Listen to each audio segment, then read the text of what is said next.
Good evening, everyone, and thank you for joining us tonight for another series of International Dermatology Education Foundation educational series. Tonight, we have a very special program. We will discuss Beyond Broad Spectrum, Maximizing Photoprotection for Skin of Color. And our speakers are very, very special tonight. We have actually President-elect of the American Academy of Dermatology, Dr. Susan Taylor. She is Burnett Johnson Endowed Professor of Dermatology. She is also the Vice Chair for DEI, Department of Dermatology, Perelman School of Medicine, University of Pennsylvania. We also have Dr. Heather Woolery-Lloyd from Miami, from Dr. Philip Prost, Department of Dermatology and Cutaneous Surgery. She is the Director of Skin of Color Division from University of Miami. As you know, we like to thank our supporter tonight, Barsdorf, and that made it possible for tonight's educational program. Before we begin, if you're having issues hearing the webinar, please, you can listen to the presentation using your telephone also. Just select the phone call in the audio pane and the dial-in information will be displayed. At the end of this webinar, a survey will pop up in your browser and will be emailed to you within 1 to 2 days. We greatly appreciate if you could fill out this very short survey. Also, if you're having any technical issues, please submit your question in the questions pane on the right-hand side of your screen. Within 1 to 2 days of the webinar, a certificate of attendance will be emailed to you. Now, as you all know, International Dermatology Education Foundation is a nonprofit organization whose principal mission is to raise awareness and improve dermatology care all over the world through education, especially in underserved areas. And we have done this throughout the world, including not only North America, US, and Canada, but also South America, Southeast Asia, as well as Europe. Those are some of our examples of our past programs. So before further any ado, Dr. Susan Taylor is here, and she's going to discuss photoprotection in darker skin. And we all know that, Susan, there is this misperception that darker skin people don't need sun protection or photoprotection, and we know that that is not true. So please help us to figure this out. It is my pleasure, Leon, and thank you very much for the introduction. So I'm going to discuss in the next 20 minutes or so photoprotection and the importance of meeting the needs of skin of all colors. So most of what we have learned about the electromagnetic spectrum really has focused on ultraviolet radiation. And what we have learned is that it's actually only about 5% of the electromagnetic spectrum. UVB and UVA, specifically UVA1, of course, generates reactive oxygen and nitrogen species. This is going to lead to DNA damage and sunburn and, of course, photoaging. In the last few years, we've learned a lot more about the importance of visible light. And in fact, visible light makes up about 50% of the electromagnetic spectrum. It also leads to the generation of reactive oxygen and nitrogen species that can damage the skin and, even more importantly, can lead to pigmentation, particularly in individuals with darker skin types. So when we think about the effects of solar radiation on the skin, there are differences based upon the skin characteristics, such as phototype, but also the wavelength and the exposures that one encounters. So let's talk a little bit about the different skin types. Of course, we know that skin types 1 and 2 represent individuals with very fair or fair white skin. We know that they are highly susceptible to ultraviolet exposure and, of course, subsequent damage that occurs. And that damage is throughout the entire epidermis. And we know that there's generation of cyclobutane pyrimidine dimers that negatively affect DNA. In terms of visible light, it too can affect individuals with lighter skin, but primarily the increase in free radicals leads to immediate erythema, on lighter skin tones, Fitzpatrick Skin Types I and II. And that erythema does resolve pretty quickly. Now, if we move to the other end of the spectrum, individuals with Fitzpatrick Skin Types IV, V, and VI, moderate and darker brown and very deeply pigmented dark brown or black skin, we know that overall these individuals are less sensitive to ultraviolet exposure, not completely immune, but the melanin does make them less sensitive. We know that the damage is limited to the upper layers of the epidermis because of the photoprotective effects of melanin, and more specifically eumelanin. Also, in individuals with darker skin types, DNA repair is much more efficient. Now, there is a profound effect of visible light exposure on individuals with darker skin tones. Of course, it's going to increase the free radicals. That's the case in all skin types. And also there will be immediate erythema that in darker skin types will last a few hours. But what is profoundly different is the induction of long-lasting pigmentation in the skin of individuals with skin types 4, 5, and 6, and some individuals with skin type 3. When I say long-lasting, the pigmentation can last 7, 14, even 21 days is what the studies show. We know that it's not only visible light that causes this pigmentation, but it is exacerbated by exposure to UVA1. So, whereas lighter skin tones are primarily affected by ultraviolet exposure, in individuals with darker skin tones, the visible light exposure leads to not only erythema, but long-lasting hyperpigmentation.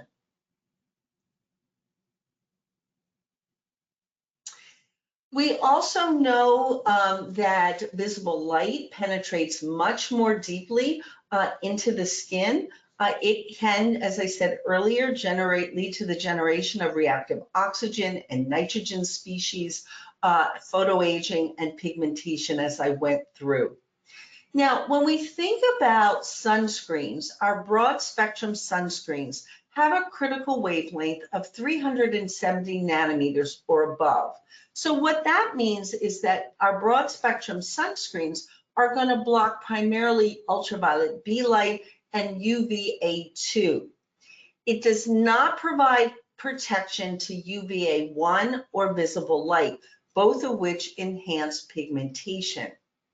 In regard to UVB and UVA2, skin damage, sun damage, sunburn, I should say, DNA damage, photoaging, etc., that's going to be protected. But with our visible light, it's not covered, and you're not going to get the protection that you need.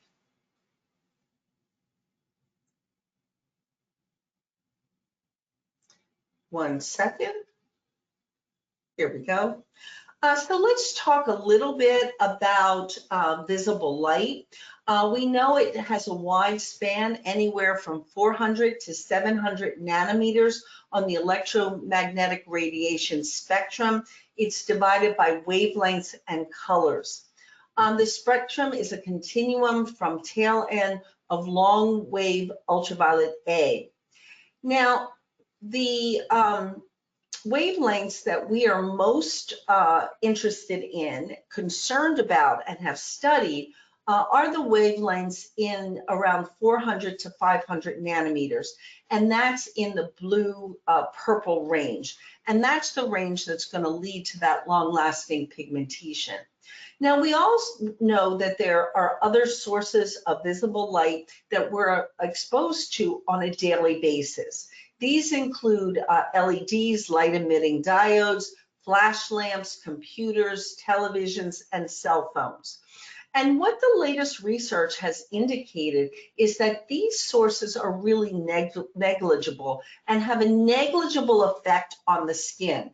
So there's no need to worry about that, no need to advise our patients to wear sunscreens if they're in a room without sunlight who are in front of a computer, for example. So again, it's that electromagnetic spectrum from the sun that we're most interested in.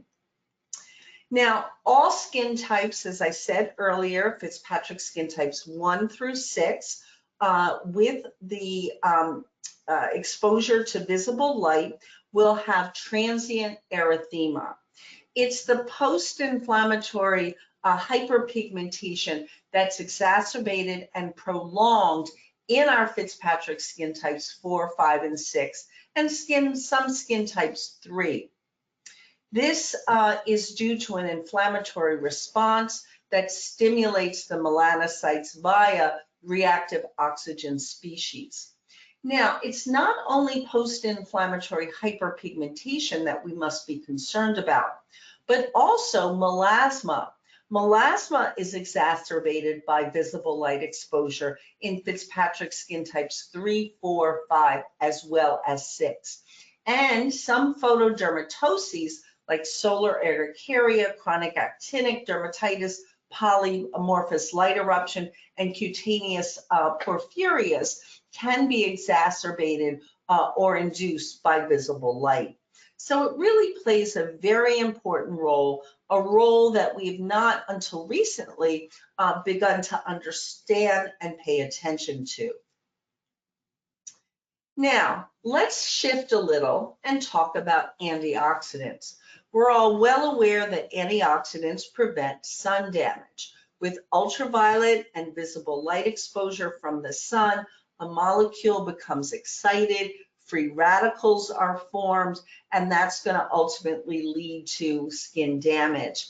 It's our antioxidants, both endogenous within our body, as well as exogenous supplemental antioxidants that can protect from these free radicals.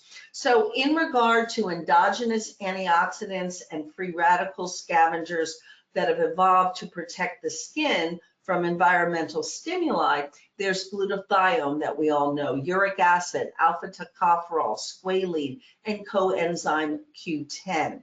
And they all play a very important role in terms of endogenous antioxidants. Now, as dermatologists, we recommend to our patients exogenous supplements of antioxidants and free radical scavengers. So there's vitamin E, there's vitamin C, lycocalcone A, DESM, and glycerotinic acid. So I want you to remember those names because those are exogenous antioxidants that can be very helpful and useful in terms of preventing sun damage, particularly as we think about visible light and visible light exposure. So here's the bottom line. All of our patients need personalized photoprotection. Those with lighter skin tones who are most susceptible to ultraviolet B are going to benefit from broad spectrum SPFs with a higher SPF, let's say an SPF 50. Whereas those individuals with darker skin tones still need a broad spectrum SPF, but perhaps an SPF of 30 is sufficient for those individuals. We know that those with darker skin tones are more susceptible to visible light, not only the erythema, but of course the hyperpigmentation. So it's those individuals in which it's critically important that we have good protection from visible light. And in regard to UVA1, UVA2, it's important that all of our patients have protection from that. So we're going to go to our first polling question. Our question is as follows, and I want you to answer true or false. Broad spectrum sunscreens provide photoprotection against all wavelengths of light that cause skin damage. True or false? Broad spectrum sunscreens. Now, do they provide photoprotection against all wavelengths of light that can cause skin damage?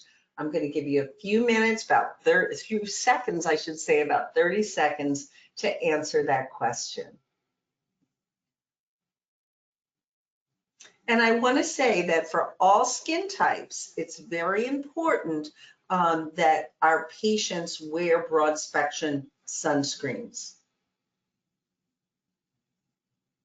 So, we've got 50-50.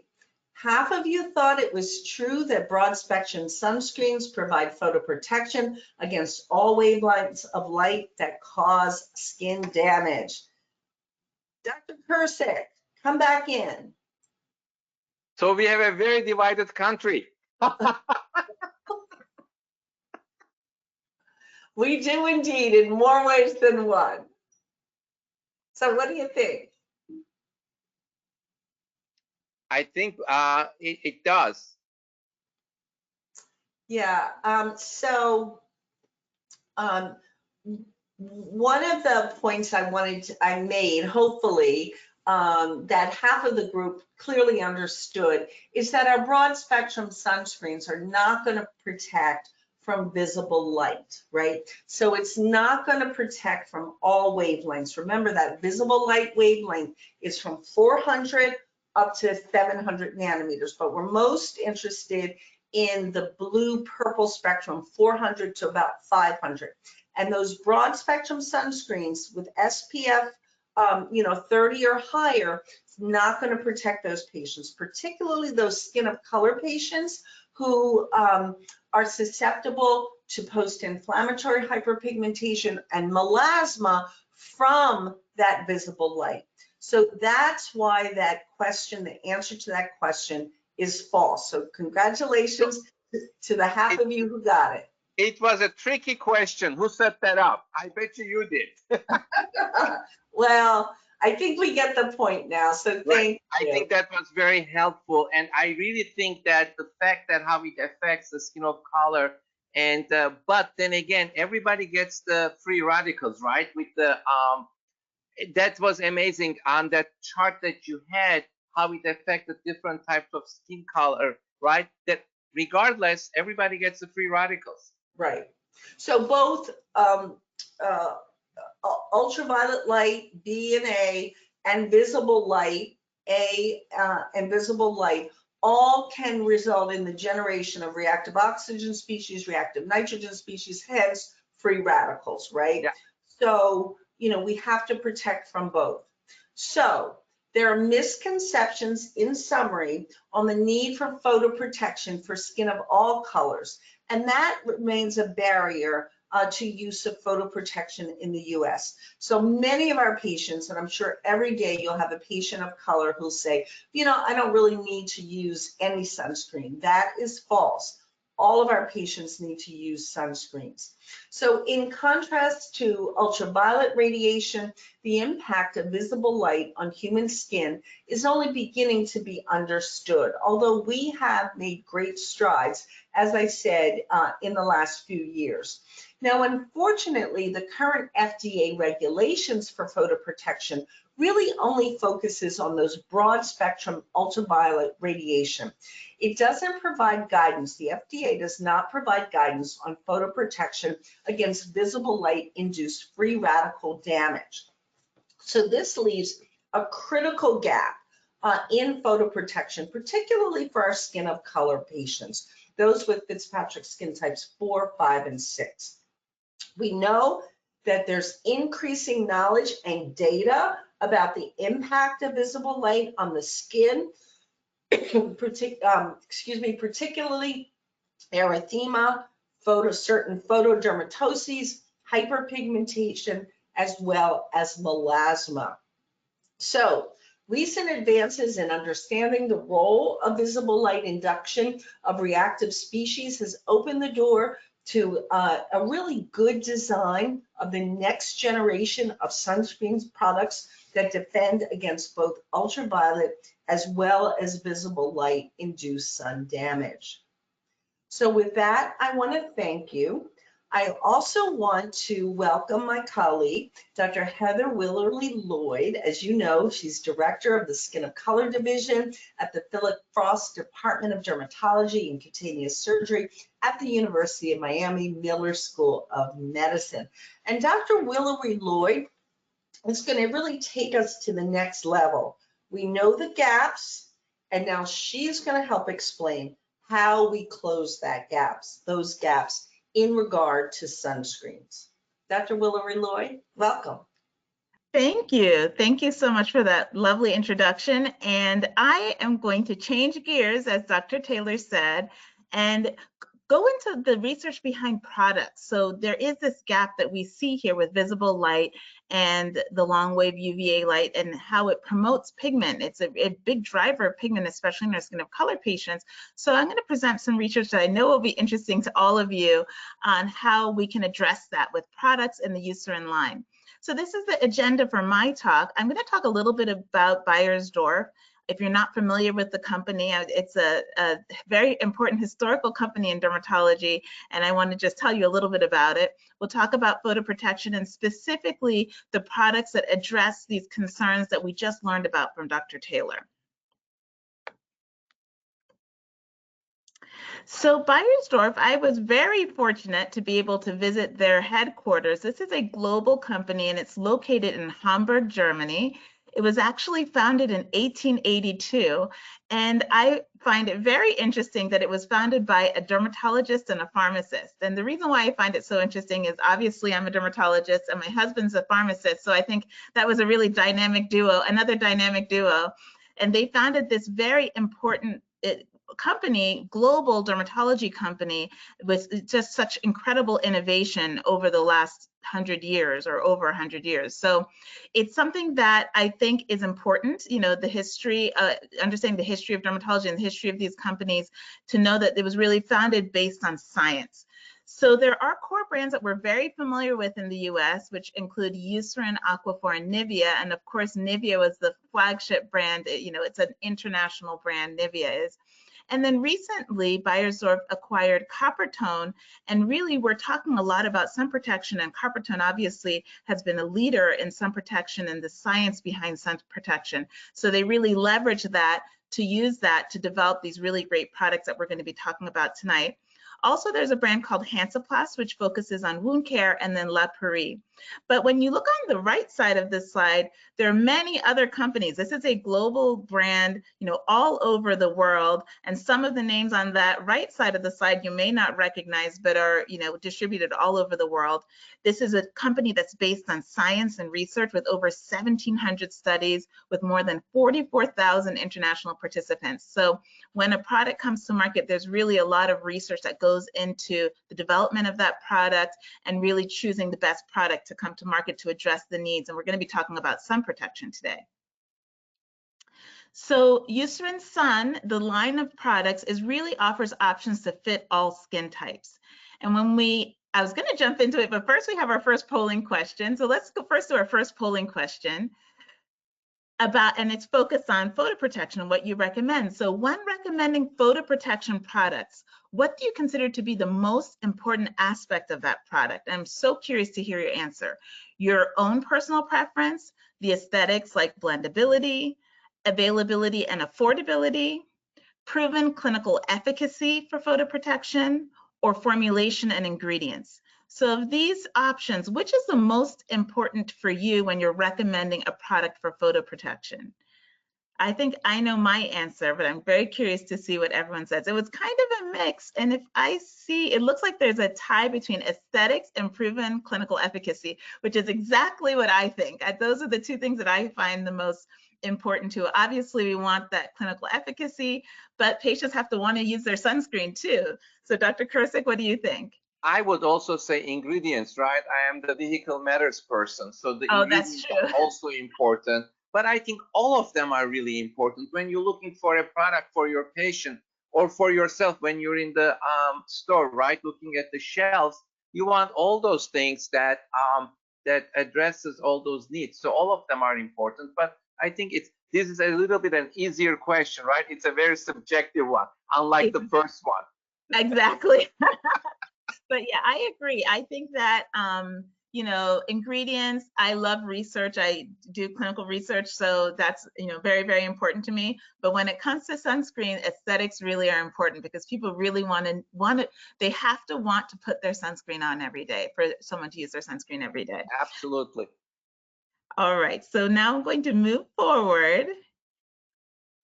Let's see, I'm just going to click here. There we go. Okay, and we're going to talk about the Eucerin Sun product portfolio.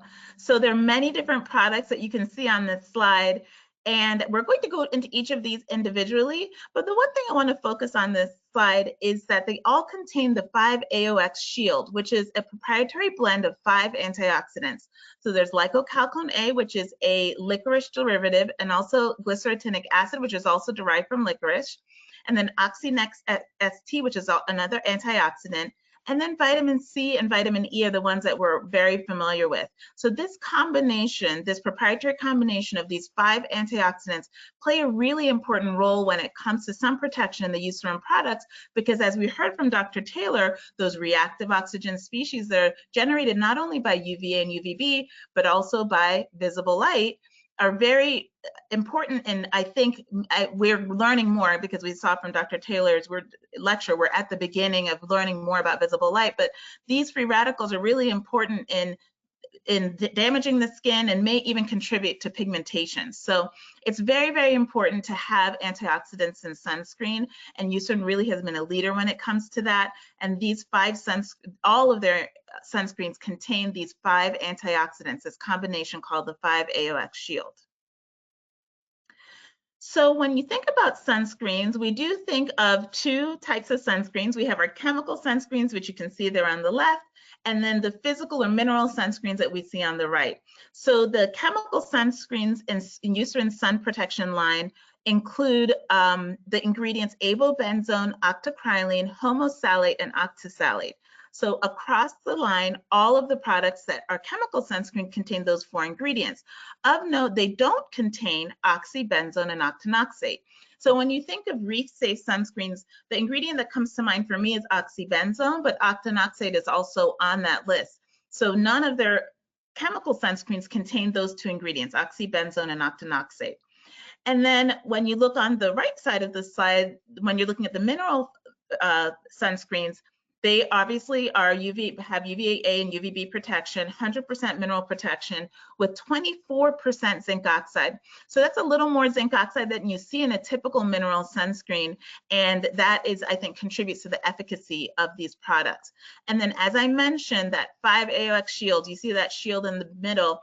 And don't underestimate the power of antioxidants in sunscreen. This is really important because we can help to protect or block those the ultraviolet radiation from the sun, but it's always going to get into the skin. And that's where antioxidants play a role, because they help to protect the skin from the visible light that gets in, or from the UVA or UVB that gets in, because the radiation that gets in is forming these free radicals, and you really need to have an antioxidant to have the best sunscreen. So we're going to talk about the Eucerin Sun products for the face first. And you can see there are 3 products. These are the core products in Eucerin Sun Protection line for the face. So the first one is the Tinted Sensitive Mineral SPF 30. And this is a tinted mineral sunscreen, as I mentioned, with 24% zinc oxide. So this is for your sensitive patient. It's tested for patients with sensitive skin. It only has a mineral filter, so chemical sunscreens can be more irritating in people with sensitive skin. And it's developed to be very gentle and non-irritating. And definitely in my practice, I prefer mineral sunscreens for people who have sensitive skin because they're much less likely to have any irritation. The next product you see there is the Clear Skin SPF 50. Now, this is a very interesting product because one of the main complaints we hear from our patients is that sunscreen makes them feel oily, or makes their skin look greasy, or makes them break out. That's a common complaint in our oily skin patients and our acne-prone patients. So this product has oil absorbing minerals. It has 3 different oil absorbing minerals, so it gives a matte finish. So if you have a patient who's looking for a matte finish, they don't want to have that shiny look after they put on their sunscreen, this would be a very good product for that. It kind of has a dry touch texture, and it gives that mattifying effect because of these oil absorbing minerals.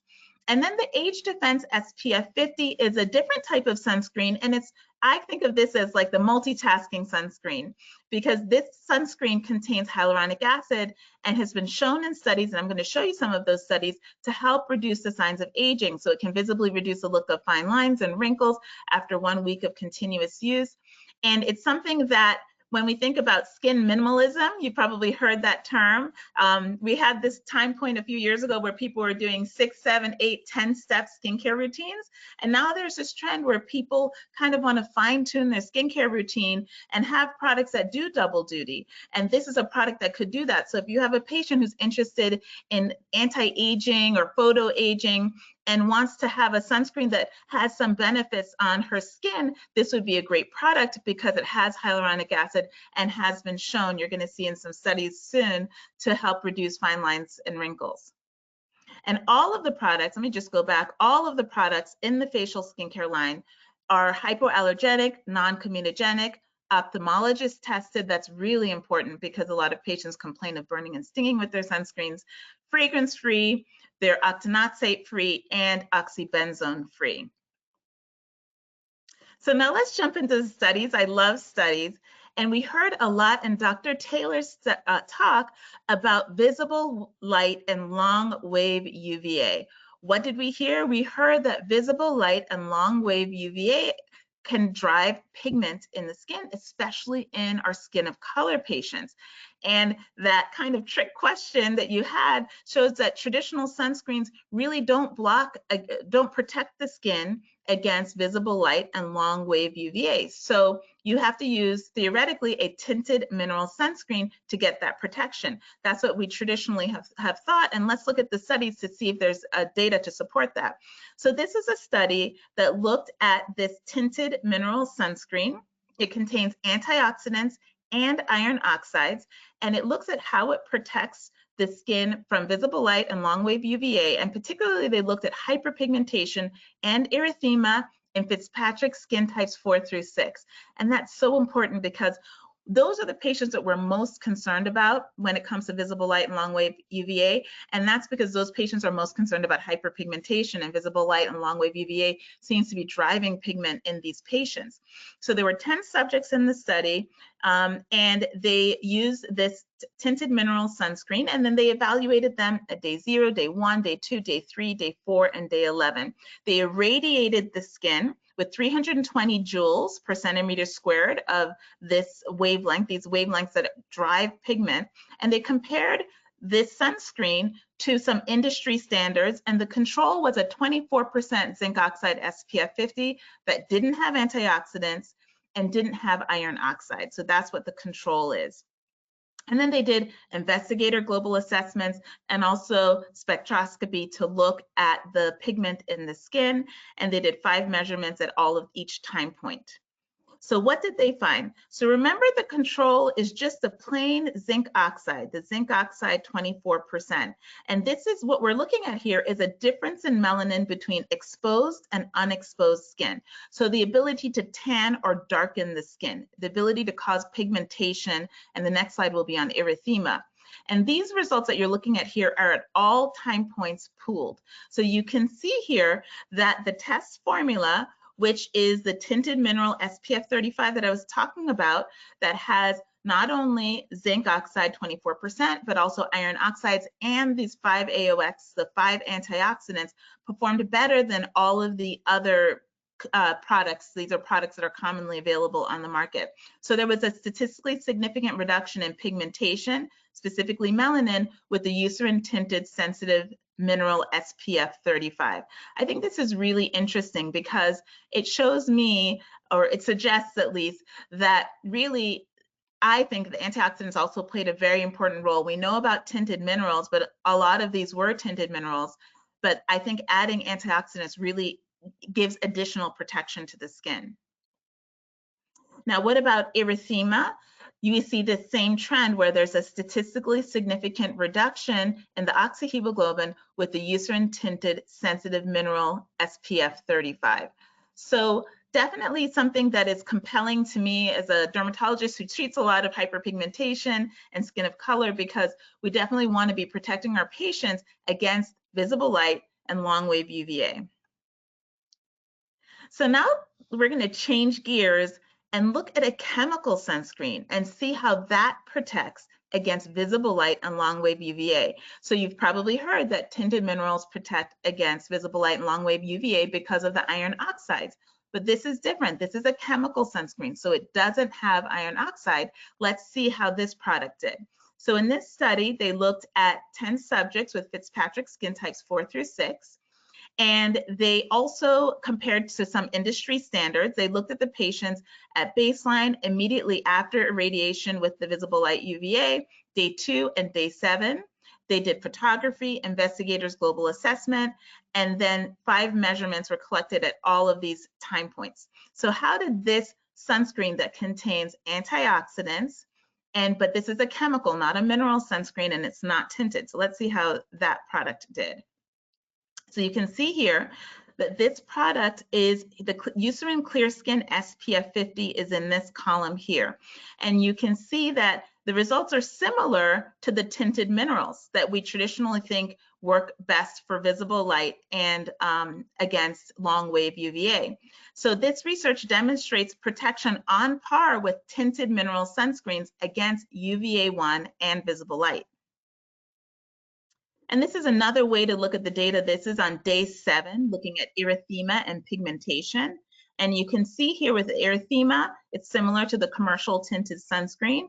But what's very interesting to me as someone who practices a lot with skin of color patients and sees a lot of skin of color patients, this product here outperformed the commercial tinted sunscreen and was statistically significantly better in preventing that pigmentation that we see that's driven by visible light and long wave UVA. So this is really interesting. This is probably new information for many of you and very interesting to me as a dermatologist who treats a lot of hyperpigmentation. Now we're going to change gears and talk about fine lines and wrinkles. And this is the Age Defense SPF 50. This is the product that I said as a multitasker, and it's really good for patients who are interested in preventing photo aging, and also patients who want a simpler skincare routine. I'm definitely a minimalist. I fall into that category. I think 6 and 8 step skincare routines can be overwhelming and very difficult for people to be compliant with. So I love that this product adds in hyaluronic acid and you get some skincare benefits or some benefits from photo aging with this product. So this is looking specifically at this sunscreen and its effects on fine lines and wrinkles, which we don't typically see. We don't see sunscreen studies looking at fine lines and wrinkles. So this is a larger study. It was 44 subjects, ages 43 to 62, all facial skin types, and they had mild to moderate fine lines and wrinkles. They had a score of 3 to 6 on a 10-point scale, and they looked at periorbital fine lines, crow's feet wrinkles, under eye wrinkles, perioral wrinkles, global face wrinkles, and neck wrinkles. And then they did clinical grading at weeks 1, 2, and 4.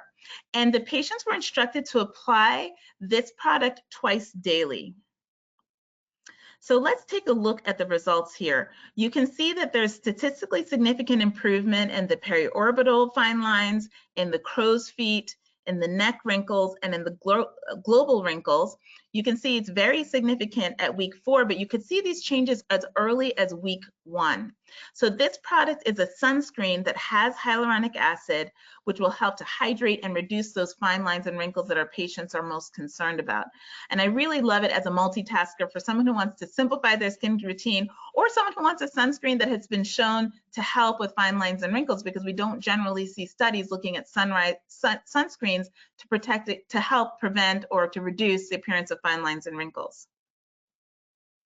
And this is a picture from that study. You can see this patient has very coarse wrinkles actually in her crow's feet area. And you can see at week 4, her skin overall is more radiant. You see that glow, but also you see a significant reduction in the number of lines in her crow's feet in this area, and also even in this area on her nose. And overall, her skin just looks more radiant.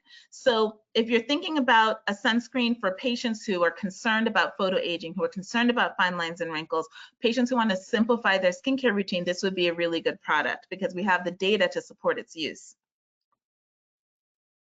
But just as important as data is subject satisfaction, because I always say the best sunscreen is a sunscreen that someone wants to put on every day. So we could have the best sunscreen or the best research and the best data, but if the person doesn't want to put it on and doesn't enjoy using that sunscreen, they're not going to use it. So they actually did look at subject satisfaction with the Eucerin Sun face products, and they found that 9 out of 10 of the subjects agreed that the Eucerin tinted sensitive mineral SPF 35 was easy to apply and left the skin feeling smooth. And also 9 out of 10 subjects agreed that the Eucerin Clear Skin SPF 50 and the Eucerin Age Defense SPF 50 sunscreen left an invisible finish and was suitable for daily use. So really, even though I love data and I think the research is really important, I think it's just as important and maybe even more important that patients want to use the sunscreen, that they enjoy using the sunscreen, because then you improve compliance and they'll use it every day. So when we summarize Eucerin Sun on the face, it's recommended for daily sun protection with broad spectrum UVA and UVB. It's enriched with this 5 AOX Shield, which is 5 antioxidants. I think it plays a really important role in protecting the skin, not only from the free radicals from UVA and UVB, which we know about, but also the free radicals and these reactive species from visible light that I think we are learning more about as we're getting more research in this area. So the 3 products that are available are the tinted sensitive mineral SPF 35. That's the one that's a tinted mineral, great for sensitive skin. The Clear Skin SPF 50, that's for your oily, acne-prone patient who doesn't like a shiny sunscreen, doesn't want something that feels oily or greasy. That's a product that has those oil-absorbing minerals, so it will leave a matte finish and kind of a dry touch look. And then the Age Defense SPF 50, which has hyaluronic acid, which helps to hydrate the skin, has been shown to reduce the appearance of fine lines and wrinkles for someone who's concerned about photo aging and wants a double duty type sunscreen. So I think I covered everything here. I just went through all of those, but let me actually go through these because I want to drive home that concept that the tinted sensitive mineral sunscreen helps to show a statistically significant reduction in pigmentation and erythema compared to a zinc oxide control. And I think, interestingly, the Clear Skin SPF 50, which is not a mineral sunscreen, also demonstrated protection on par with tinted mineral sunscreens against UVA1 and visible light. That's really, really interesting. And then the Age Defense SPF 50 demonstrated a statistically significant decrease in fine lines, crow's feet, neck wrinkles, and global wrinkles as early as week 1, and that was with twice daily application. Now let's move into Eucerin Sun Body. We're getting close to summer. It feels like summer already where I live in South Florida. It's very, very hot. And this is when our patients are going to really be using a lot of body sunscreen. They're going to be more compliant. More of their body is exposed. So they really need some protection against the sun on their body. So in the Eucerin Sun Body line, there are 2 main categories. There's the sensitive mineral SPF 50. Again, across the board, all sunscreens have that 5 AOX Shield. It's formulated with 24% zinc oxide, which is naturally sourced. And this is a sensitive mineral sunscreen. So it's good for people with sensitive skin. It's developed specifically for sensitive skin to be gentle and non-irritating. So those patients who don't like using sunscreen because they get burning or stinging, this is a good product for the body. And then the Advanced Hydration SPF 50, this has a UVA, UVB filter system. It's broad spectrum and photostable, again with those 5 antioxidants. And what makes this product unique is that it has advanced hydration with hyaluronic acid. So it's formulated with hyaluronic acid and other humectants and emollients to help hydrate the skin when used continuously. Again, all of these products in the body line are hypoallergenic, non-comedogenic, ophthalmologist tested, fragrance-free, octinoxate-free, and oxybenzone-free. And that, of course, becomes much more relevant when people are going on vacation to locations where they don't allow oxybenzone and octinoxate. Around the world, it's becoming more and more limited. So this is very helpful for patients. They don't have to think about that when they travel. So this is a study looking at the advanced hydration product, SPF 50 lotion, and it's looking at moisturization. And I really like this study because we think about sunscreens to protect from the sun, but I love double duty, I love multitaskers, and I like that this study looked at moisturization. How hydrating is this body sunscreen? So the subjects applied this, the advanced hydration SPF 50 lotion. There were 41 subjects, 22 to 65 years old, and they had mild to moderate dry skin. So that was based on a visual and tactile assessment. So these are people who come in complaining of dry skin. Their skin is on the dry side. And then they did a corneometer reading, which is a reading to measure hydration in the skin at 15 minutes, 60 minutes, 90 minutes, 120, 180, and at 480 minutes, which is 8 hours. And what you see here is this very clear increase in hydration, and that increase in hydration lasts out to that 480-minute point, or 8 hours. So there was greater than 90% of subjects that had improvement in skin hydration at all time points post-application. And as I said, even though that's really great data, we also need to make sure that those patients enjoy putting on that sunscreen. And 9 out of 10 subjects agreed that the Eucerin Advanced Hydration SPF 50 lotion sunscreen left an invisible finish. And they also agreed that the Eucerin Advanced Hydration SPF 50 lotion spray is suitable for daily use. So these are great sunscreens. I love that the advanced hydration because it has hyaluronic acid and it will help if your patient complains of dry skin. It's a really nice, hydrating, cosmetically elegant formula for daily use. So in summary, for the Eucerin Sun body products, they're recommended for daily sun protection with broad spectrum UVA, UVB, enriched with the 5 AOX Shield, those 5 antioxidants. There's a sensitive mineral SPF 50, that's for your sensitive skin patient, and then the advanced hydration SPF 50 lotion and lotion spray. And when we looked at that advanced hydration SPF 50 lotion sunscreen, it demonstrated a statistically significant increase in skin hydration after a single application in as early as 15 minutes, but most importantly, lasting up to 8 hours. Of course, these are non-comedogenic. That's very important for your acne patients. So if patients have acne on their chest or back, these are non-comedogenic, hypoallergenic, fragrance-free, and water-resistant for 80 minutes. So for people going in and out of the water. So when we look at the whole portfolio, here are some summaries and conclusions that we have.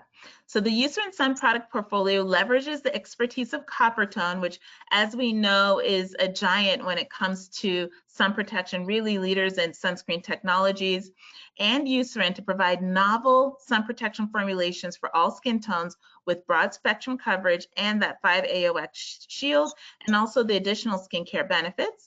It helps to defend against the damage of free radicals, the reactive oxygen species that Dr. Taylor talked about, with formulations that all include this 5 AOX shield. All products are free of octinoxate and oxybenzone, and they're clinically tested, which is most important for me. And so we have really strong data to back up the claims that we see with these sunscreen products. So for the face, there's the Eucerin Tinted Sensitive Mineral SPF 35. That's for your sensitive skin patient. The clear skin with the oil-absorbing minerals that will give that dry matte finish, and the Eucerin Age Defense, which has hyaluronic acid to hydrate and help with patients who are concerned about photoaging. And then for the body, there's also the Eucerin Sensitive Mineral SPF 50, and then the Advanced Hydration SPF 50 lotion and lotion spray, which are really going to hydrate the skin. And that SPF 50 lotion is shown to achieve hydration up to 8 hours after a single application. So now we have our next polling question. Let's see how you answer this one. So it says, based on the clinical data presented, will you recommend the Eucerin Sun product portfolio more often, at the same level I do now, or less often? So I'm curious to see what our attendees think after hearing this data. Let's see what everyone answered. Oh, There we go, at the same level. So around 47% of you recommend, so it sounds like many of you might have been familiar with the products.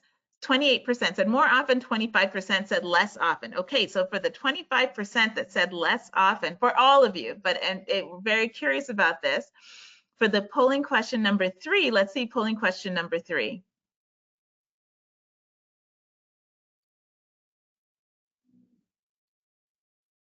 Oh, let's go to the next question. Oh, I maybe have to move forward. Sorry about that. Let's see.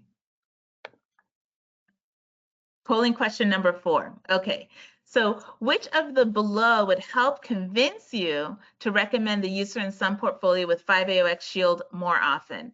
Additional published data showing clinical efficacy, a conversation with a medical sales representative, samples and coupons for your patients, sample for a personal trial, or I would not recommend Eucerin Sun more often.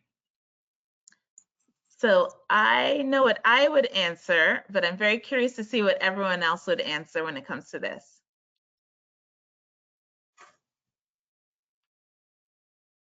Okay, it looks like we're a tie. So this is very interesting, and Dr. Kircik, if you want to chime in. So some of you, 26% of you, so it sounds like the data is good. Only 12% said that additional published nice data that's been presented, and there's much more even beyond what I presented. But it's interesting that 26% said a conversation with a medical sales rep and a sample for personal trial. Both samples and coupons and samples are very, very important. So Dr. Kircik, what do you think when it comes to this? You know, I'd like to see the data, but we had the data here, so I'm already convinced. So one more step further will be, I think, as personal sample as well as the coupons, because, you know, when you give patients coupons, they like it, they want to try it at least, and it gives them a motivation to try it. So I certainly like the coupons, I have to say.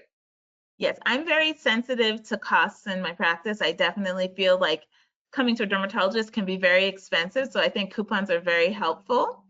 So that was very interesting though. So I guess the sales rep would bring the coupons and samples, so that would accomplish both things. Right.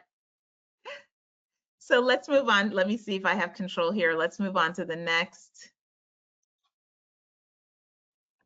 Let's see, I think I have control. There we go. So this concludes our program, and then my other panelists are going to join now, and we'll have some time for questions.